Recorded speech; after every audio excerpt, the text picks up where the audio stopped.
السلام علیکم ورحمۃ اللہ وبرکاتہ۔ الحمد للہ ثم الحمد للہ، یہ ہمارا 30ویں پارے کا 5واں لیکچر ہے، اور یہ ہمارا اس قرآن پاک کا فہم القرآن کورس کا 124واں لیکچر ہے، اور یہ لاسٹ لیکچر ہے، اور اس کے بعد انشاءاللہ دعا ہوگی، اور وہ ہمارا 125واں لیکچر ہوگا، اور امید کرتی ہوں کہ بہنیں اس دعا کو بھی شوق سے سنیں گی اور اپنی باقی بہنوں کے ساتھ بھی شیئر کریں گی۔ جزاک اللہ خیر۔ نحمده ونصلي على رسوله الكريم، أما بعد، فأعوذ بالله من الشيطان الرجيم، بسم الله الرحمن الرحيم، ربي اشرح لي صدري ويسر لي أمري واحلل عقدة من لساني يفقهوا قولي واجعل لي وزيرا من أهلي رب زدني علما رب زدني علما اللهم فقهنا في الدين اللهم فقهنا في الدين آمین ثم آمین۔ سورۃ التکاثر، بسم اللہ الرحمن الرحیم۔ الہاکم التکاثر، تمہیں کثرت کی ہوس نے غافل کر رکھا، زیادہ اور زیادہ اور زیادہ۔ انسان کی بازو کا جب ضروریات پوری ہو جاتی ہیں تو اسے چاہیے کہ اپنے ایکسٹرا ٹائم اور انرجی اور اپنے مال کو پھر وہ صحیح ڈائریکشن میں لگائے، اس سے اپنی آخرت کمائے۔ لیکن ہوتا کیا ہے کہ ہم اس کو ری انویسٹ کر دیتے ہیں پھر دنیا میں، جب اگلے لیول پہ پہنچتے پھر ری انویسٹ کر دیتے ہیں دنیا میں، تو وہ دنیا میں آگے سے آگے بڑھتا چلا جاتا ہے، اور یہی چیز انسان کو اس کی آخرت سے غافل کر دیتی ہے، دنیا کی مشغولیت۔ نبی صلی اللہ علیہ وسلم کی خدمت میں ایک صحابی آئے، وہ کہتے ہیں جب آپ پڑھ رہے تھے الہاکم التکاثر تو آپ نے فرمایا، ابن آدم کہتا ہے میرا مال میرا مال۔ اے ابن آدم تیرا کیا مال ہے؟ وہی جو تو نے کھا لیا اور ختم کر لیا، جو پہن لیا پرانا کر لیا، جو صدقہ کیا اور آگے بھیج دیا، اور باقی تو کس کے لیے؟ وارثوں کے لیے ہے۔ نبی صلی اللہ علیہ وسلم نے فرمایا، میں تمہارے بارے میں فقر سے نہیں ڈرتا کہ غریب ہو جاؤ گے، میں اس سے ڈرتا ہوں کہ تم دنیا میں ایک دوسرے سے آگے بڑھنے کی دوڑ میں لگ جاؤ گے۔ حتی زرتم المقابر، اور انسان دنیا میں دوڑتا رہتا ہے یہاں تک کہ موت آ دبوچتی ہے، قبروں تک جا پہنچتا ہے۔ پھر سن لو، ایسا ہرگز نہیں کرنا چاہیے، جلد ہی تم جان لو گے۔ ایسا ہرگز نہیں کرنا چاہیے، کاش تم یقینی طور پہ جان لیتے کہ تمہیں ضرور جہنم کو دیکھنا ہے۔ پھر سن لو کہ اسے تمہیں آنکھوں دیکھے یقین کے ساتھ دیکھنا ہے، پھر اس دن تم ضرور نعمتوں کے بارے میں پوچھے جاؤ گے۔ کیا پوچھے جاؤ گے؟ کہ نعمتوں پر شکر ادا کیا تھا کہ نہیں، یعنی جو کچھ ملا تھا اس کو پا کے دل میں کیا سوچا، زبان سے کیا بولا، اور اس نعمت کے ساتھ پھر کیا کیا۔ نعمتیں خواہ معمولی ہوں ان کا بھی سوال کیا جائے گا۔ جب یہ آیت نازل ہوئی تو زبیر رضی اللہ عنہ نے پوچھا، یا رسول اللہ ہم سے کن نعمتوں کے بارے میں سوال ہوگا؟ ہمارے پاس تو صرف یہ 2 کالی چیزیں یعنی کھجور اور پانی ہے۔ آپ نے فرمایا، آگاہ رہو یہ سوال ضرور ہوگا، یعنی ٹھنڈے پانی اور کھجور کے بارے میں۔ آپ دیکھیے کہ اس وقت اگر کوئی آپ میں سے صرف کھجور پانی سے روزہ افطار کرتا ہے نا تو وہ اپنے آپ کو بڑا ہی مسکین سمجھتا ہے، لیکن یہ بھی بہت بڑی نعمتیں ہیں۔ یعنی بعض اوقات ایسا ہوتا ہے نا کہ ہم صحت کی خرابی کی بنا پر یا مصروفیت کی بنا پر بس مختصر سی افطاری کرتے ہیں، پھر فوراً نماز کی طرف دوڑتے ہیں، پھر تراویح کی طرف دوڑتے ہیں، تو ہم سمجھتے ہیں ہم بیچارے لوگ تو پتہ نہیں اس وقت کیا کیا کھا رہے ہیں۔ اسی لیے آپ دیکھیں مغرب میں جماعت میں لوگ کم ہوتے ہیں کیونکہ گھر کی افطاری چاہیے، الا یہ کہ گھر والے ساتھ ہوں تو پھر۔ لیکن ہم ان نعمتوں کو نعمتیں شمار نہیں کرتے۔ میرا کہنے کا مطلب یہ ہے کہ حدیث میں واضح طور پر پانی اور کھجور کی نعمت کے سوال کے بارے میں بات کی گئی ہے کہ یہ بھی بہت بڑی نعمت ہے، اس کو نعمت جانو۔ سورۃ العصر، ابو مدینہ دارمی سے روایت ہے کہ جب نبی صلی اللہ علیہ وسلم کے 2 صحابہ کی ملاقات ہوتی تو ایک دوسرے سے جدا نہ ہوتے جب تک ایک دوسرے پر والعصر ان الانسان لفی خسر نہ پڑھ لیتے۔ اس کے بعد ایک دوسرے کو سلام کرتا، بسم اللہ الرحمن الرحیم، والعصر ان الانسان لفی خسر۔ زمانے کی قسم بلا شبہ انسان خسارے میں ہے، گھاٹے میں ہے، سوائے ان لوگوں کے جو ایمان لائے اور نیک اعمال کرتے رہے اور ایک دوسرے کو حق کی تلقین اور صبر کی تاکید کرتے رہے۔ امام شافعی کہتے ہیں لوگ اگر اس صورت پر ہی غور کر لیں تو ان کے لیے کافی ہو جائے۔ تو یاد رکھیے انسان آخرت کے نقصان سے تب بچ سکتا ہے جب 4 چیزیں اس کے اندر ہوں: ایمان، عمل صالح، حق کی تلقین اور صبر کی تلقین. تو اس کے لیے کیا ضروری ہے؟ حق معلوم کرنا، حق ہے کیا، اس پر عمل کرنا، اس کو سکھانا جو جانتا نہیں، اور حق کو سیکھنے اور عمل کرنے میں اور اس کو آگے پہنچانے میں صبر کرنا. تو اللہ تعالیٰ نے اس صورت میں ان چاروں درجوں کو بیان کر دیا. تو ہمیں قرآن کے ذریعے حق معلوم بھی کرنا ہے اور پھر اس پر عمل بھی کرنا ہے اور دوسروں کو بھی سکھانا ہے یا ان کے سکھانے کو فیسیلیٹیٹ کرنا ہے. یا پھر جب اس کام میں پڑے اور باتیں سننے کو ملے، کیونکہ ہمیں تو زیادہ سے زیادہ جو تکلیف پہنچتی ہے وہ باتوں والی، کیونکہ جنت والوں کی سب سے جو ادنا درجے کی تکلیف ہے اس کو نفی کی گئی باتیں سننا، اور ہم اس کو سب سے بڑی تکلیف سمجھ لیتے ہیں اور رونا دھونا شروع کر دیتے ہیں اور جو نیکی کا کام شروع کرتے چھوڑ کے بیٹھ جاتے ہیں.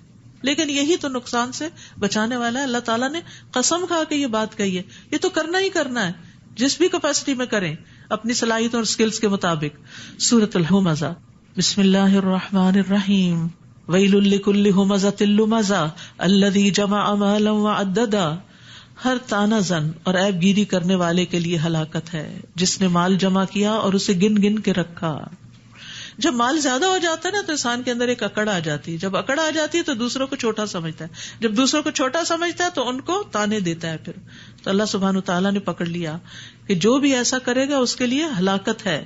وہ یہ سمجھتا ہے کہ اس کا مال اسے دنیا میں ہمیشہ رکھے گا، وہ یہیں جیتا رہے گا. ہرگز نہیں، وہ یقیناً چکنا چور کر دینے والی یعنی جہنم میں پھینک دیا جائے گا. وما ادراک ما الحطمہ. اور آپ کیا جانے کہ وہ چکنا چور کرنے والی کیا ہے؟ نار اللہ الموقدہ.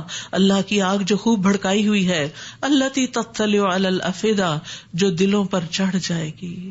آگ دل تک پہنچے گی، کیونکہ ساری خرابیاں دل سے شروع ہوتی ہیں. جب دل درست ہوتا ہے تو زبان درست ہوتی ہے، جب زبان درست ہوتی ہے تو عمل درست ہو جاتے ہیں. تو یہاں کیا بتایا گیا کہ جہنم کی آگ جسم کو تو ڈھانپے گی لیکن خاص طور پر دل کو اٹیک کرے گی، کیونکہ سارے عزم، ارادے، نیتیں اور سارے جذبات اسی کے اندر تھے، اور وہ ان پر ہر طرف سے بند کر دی جائے گی، جیسے اوون بند کر دیا جاتا ہے جلا کے، جبکہ وہ اونچے اونچے ستونوں میں گھرے ہوئے ہوں گے. اللہ ہم کو اس سے بچا لے اور ہمارے اندر کوئی تکبر باقی نہ رہے. یاد رکھیے، جس کے دل میں رائی کے دانے برابر بھی تکبر، وہ جنت میں نہیں جائے گا. اور تکبر کیا؟ حق کا انکار کر دینا اور دوسروں کو حقیر سمجھنا، اللہ کی بات نہ ماننا اور بندوں کو کوئی امپورٹینس نہ دینا. کوئی آپ سے چھوٹا ہو، آپ جیسا ہو، آپ سے بڑا ہو، سب کو امپورٹینس دیں. انسان ہے وہ. نیکیاں کرنے کے بعد بگڑے نہیں. یہ نہ سوچے ہم نے سارے روزے رکھے، تراویحیں پڑھی، اس لیے ہم زیادہ نیک ہو گئے ان سے جن سے یہ نہ ہو سکا. معلوم نہیں ان کو کب توبہ کی توفیق ہو جائے اور وہ ہم سے آگے بھی نکل جائیں. تو اس لیے کبھی کسی کو حقیر نہ سمجھے. سورۃ الفیل. بسم اللہ الرحمن الرحیم. الم تر کیف فعل ربک باصحاب الفیل. کیا آپ نے دیکھا نہیں کہ آپ کے رب نے ہاتھی والوں سے کیا برتاؤ کیا؟ یہ ہاتھی والے یمن سے آئے تھے جنہیں کعبہ سے بڑا حسد تھا، کیونکہ وہ سمجھتے تھے کہ کعبہ کی وجہ سے سارے لوگ تو یہاں مکہ آ جاتے ہیں اور ہمارے پاس کوئی آتا نہیں اور ہماری تجارت فلرش نہیں کرتی. تو انہوں نے یمن میں بہت بڑا کلیسا بنوایا تھا، چرچ بنوایا تھا، لیکن پھر بھی لوگ نہ آئے. بہت ہیوج قسم کا تھا. ایک عرب کو اس پہ غصہ آیا تو اس نے وہاں جا کے کوئی نجاست کر دی اور اس کے نتیجے میں وہ ہاتھیوں کے لشکر لے کے کعبہ ڈھانے کے لیے آ گئے. تو اللہ سبحانہ تعالیٰ نے وادی محصر کا مقام جو حج کے رستے میں آتا ہے اس جگہ پر پرندے بھیجے اور اس نے لشکر کو تباہ کر کے رکھ دیا. اور اسی سال نبی صلی اللہ علیہ وسلم پیدا ہوئے تھے. یہ سال بڑا اہمیت والا سال تھا جس کو عربوں کی تاریخ میں بہت امپورٹنس ہے.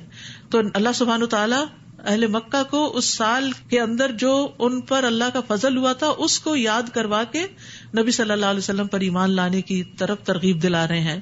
کیا اس نے ان کی تدبیر کو بیکار نہیں کر دیا تھا اور ان پر پرندوں کے غول بھیج دیے جو ان پر کنکروں کے پتھر پھینکتے تھے، پھر انہیں یوں بنا دیا جیسے کھایا ہوا بھوسا ہو، یعنی وہی ملیا میٹ کر دیا گیا ان کو. سورۃ قریش. یہاں قریش کو اللہ تعالیٰ مانوس کر رہے ہیں. بسم اللہ الرحمن الرحیم. لإلاف قریش إلافهم رحلة الشتاء والصيف. چونکہ اللہ نے قریش کو مانوس کر دیا تھا کہ وہ سردیوں اور گرمیوں میں تجارتی سفر سے مانوس ہو گئے کہ اے اہل مکہ، اے قریش، کس طرح تمہیں اللہ نے نعمتیں دے رکھی ہیں، تمہارا ایک مقام ہے، تمہارے قافلے امن سے سفر کرتے ہیں، تمہاری تجارتوں میں نفع ہوتا ہے، تم اللہ کی نعمتوں کو یاد کیوں نہیں کرتے، شکر ادا کیوں نہیں کرتے، اس رب کی عبادت کیوں نہیں کرتے، اس کے رسول کو کیوں نہیں مانتے. فَلْيَعْبُدُوا رَبَّ هَذَا الْبَيْتِ، لہٰذا انہیں چاہیے کہ اس گھر کعبہ کے مالک کی عبادت کرے، رب کی عبادت کریں، جس نے انہیں بھوک کے دنوں میں کھانا کھلایا اور انہیں خوف سے بچا کر امن عطا کیا. یہ دو چیزیں، پیٹ میں کھانا ہو اور رہنے کو سیکیورٹی ہو، امن ہو، یہ بہت بڑی نعمتیں ہیں. یہ دنیا کا قیمتی سرمایہ ہے. نبی صلی اللہ علیہ وسلم نے فرمایا کہ اللہ سے عافیت کا سوال کیا کرو، کیونکہ کسی انسان کو عافیت سے بڑھ کر کوئی نعمت نہیں دی گئی. عافیت کیا ہے؟ کہ اللہ کسی مصیبت میں نہ ڈالنا، کسی آزمائش میں نہ ڈالنا، کسی بیماری میں نہ ڈالنا، اولاد کی طرف سے کوئی دکھ نہ دینا، آخری عمر اچھی کر دینا، ایمان پہ خاتمہ کرنا، ہمیں ہر شر سے بچا کے رکھنا. ہم سب کو صبح اور شام یہ دعا مانگنی چاہیے جو عافیت کی دعا سکھائی گئی. اللہم انی اسألک العافیۃ فی الدنیا والآخرہ، اللہم انی اسألک العفو والعافیۃ فی دینی ودنیای واہلی ومالی، اللہم استر عوراتی وآمن روعاتی، اللہم احفظنی من بین یدی ومن خلفی وعن یمینی وعن شمالی واعوذ بعظمتک ان اغتال من تحتی. بہت خوبصورت دعا ہے تاکہ آپ پروٹیکشن میں رہیں. کوئی پتہ نہیں ہوتا کہ کس وقت کہاں سے کوئی مصیبت سر پہ آ پڑے. سورۃ الماعون. بسم اللہ الرحمن الرحیم. ارأیت الذی یکذب بالدین فذلک الذی یدع الیتیم. بھلا آپ نے اس شخص کو دیکھا جو روز جزا کو جھٹلاتا ہے، اس کو آخرت کا کوئی یقین نہیں؟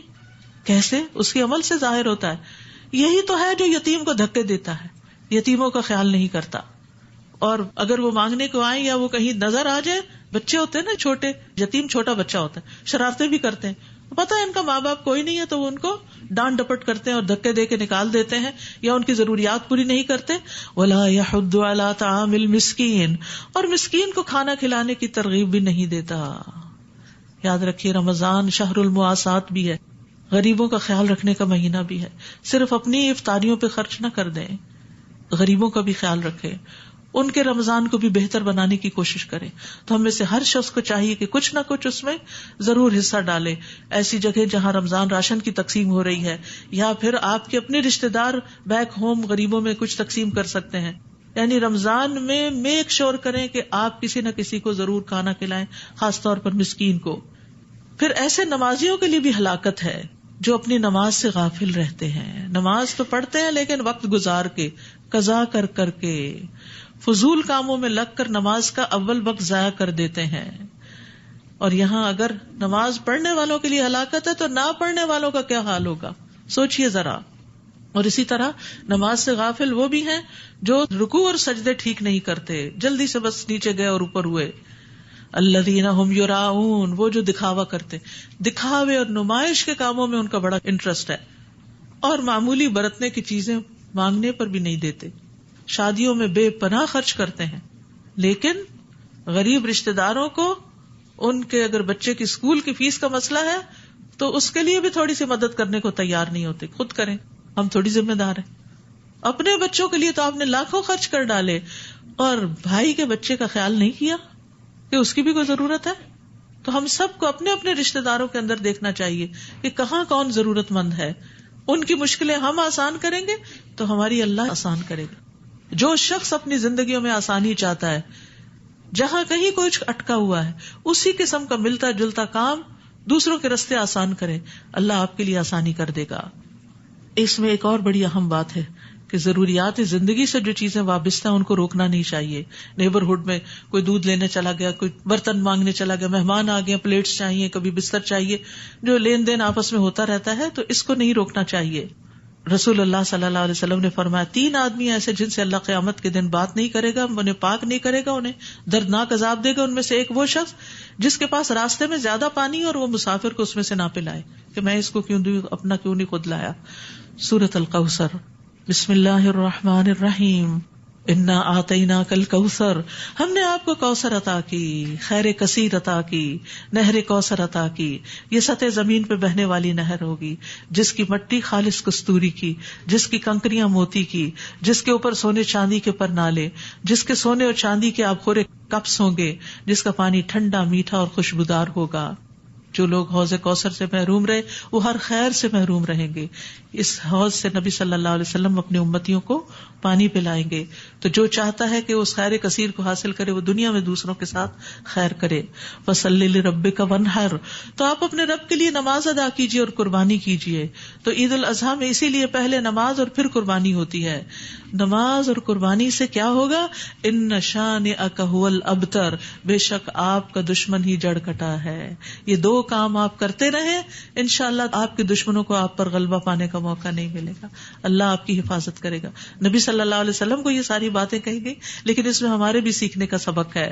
سورۃ الکافرون چوتھائی قرآن کے برابر ہے، شرک سے بری کرنے والی سورت ہے. فجر اور مغرب کی سنتوں میں پڑھی جاتی ہے، وتر میں پڑھی جاتی ہے، رات کو سونے سے قبل پڑھی جاتی ہے.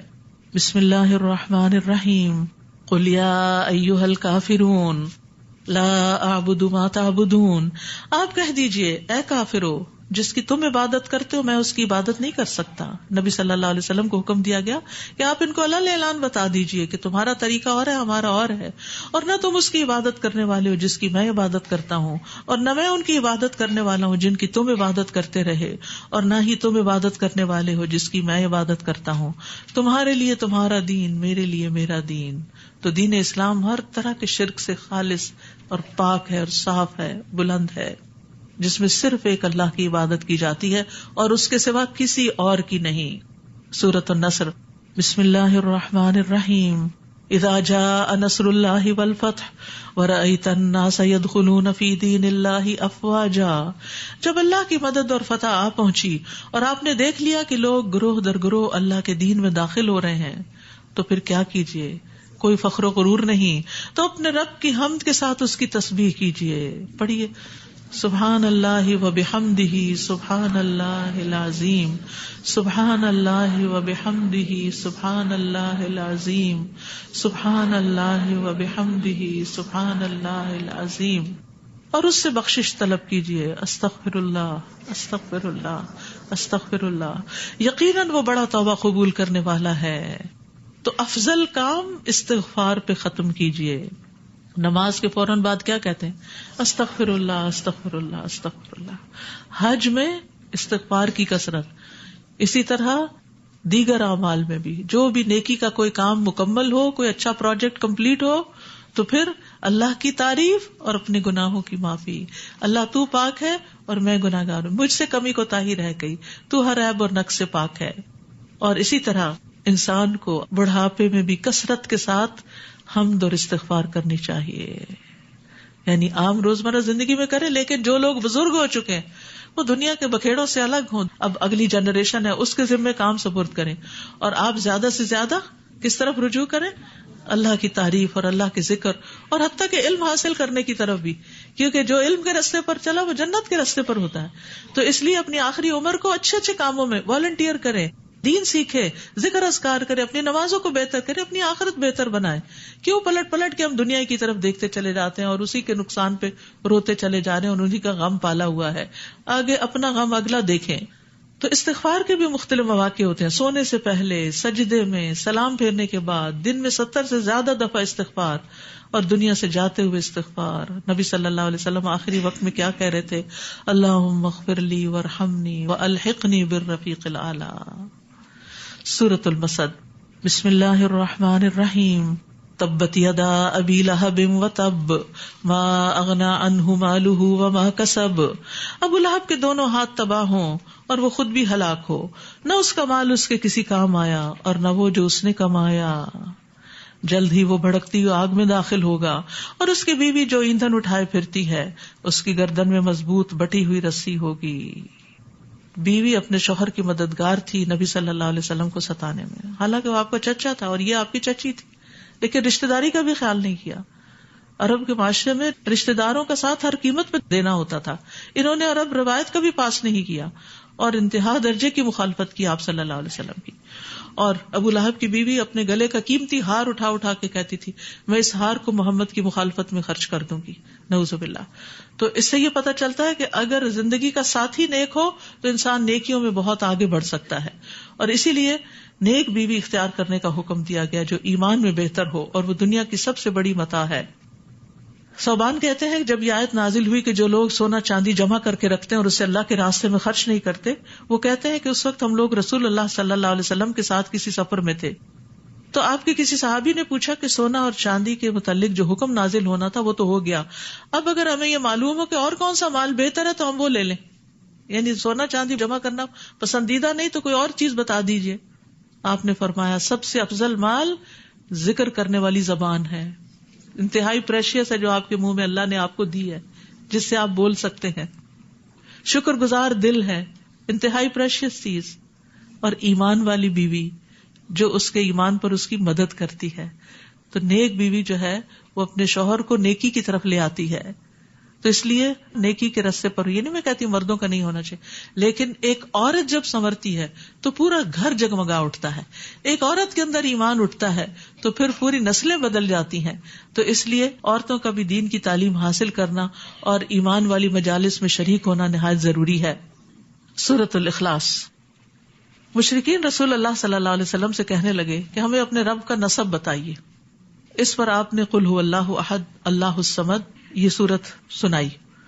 مضمون اور اجر کے اعتبار سے یہ ثلث القرآن ہے، 1/3 آف دا قرآن ہے۔ اللہ کے بارے میں اگر غلط وسوسے آئیں، بہت سی بہنیں جو وسوسوں کی شکایت کرتی ہیں تو کثرت سے قل هو اللہ کا ورد شروع کر دیں، یعنی وسوسہ آتے ہی قل هو اللہ پڑھنا شروع کر دیں۔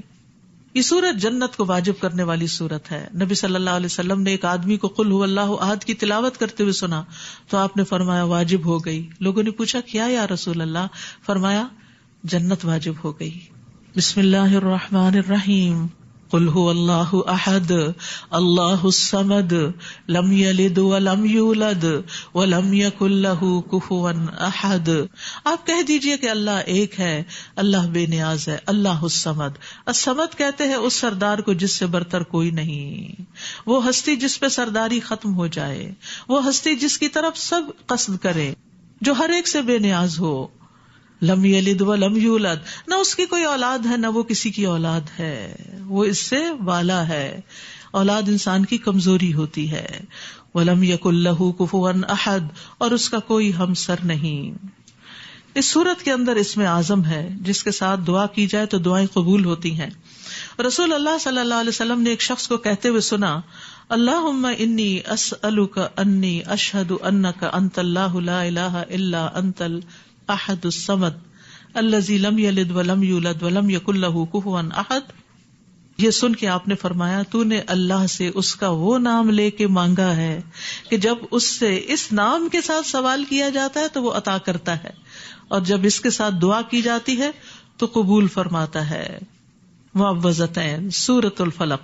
رسول اللہ صلی اللہ علیہ وسلم نے فرمایا کیا تم نہیں دیکھتے کہ آج کی رات ایسی آیات اتری ہیں کہ ان کی مثل کبھی دیکھی نہیں گئی، اور وہ سورۃ الفلق اور سورۃ الناس ہیں۔ یہ بہترین تعوذ بھی ہیں کہ جن کے ذریعے اللہ کی پناہ حاصل کی جاتی ہے۔ بسم اللہ الرحمن الرحیم۔ قل اعوذ برب الفلق من شر ما خلق۔ آپ کہیے کہ میں صبح کے رب سے پناہ مانگتا ہوں ہر اس چیز کے شر سے جو اس نے پیدا کی۔ ہر چیز کے شر سے بچانے والی صورت، اور اندھیری رات کے شر سے جب وہ چھا جائے، اور گرہوں میں پھونکے مارنے والیوں کے شر سے، اور حاسد کے شر سے جب وہ حسد کرے۔ یہاں آپ دیکھیے سارے شر کے بعد، اور رات کے شر اور جادو کے شر کے بعد حسد کے شر سے بھی پناہ مانگی گئی ہے، کیونکہ وہ انسان کو لے ڈوبتا ہے۔ یہ تو دلوں کا راز ہے نا، ہمیں کیا پتا کون ہم سے کیا حسد کر رہا ہے، تو اللہ کو پتا ہے۔ تو اس لیے ہمیں کیا کرنا چاہیے؟ اللہ کی پناہ میں اپنے آپ کو دے دینا چاہیے، وہ پروٹیکشن دیتا ہے۔ پھر بسم اللہ الرحمن الرحیم۔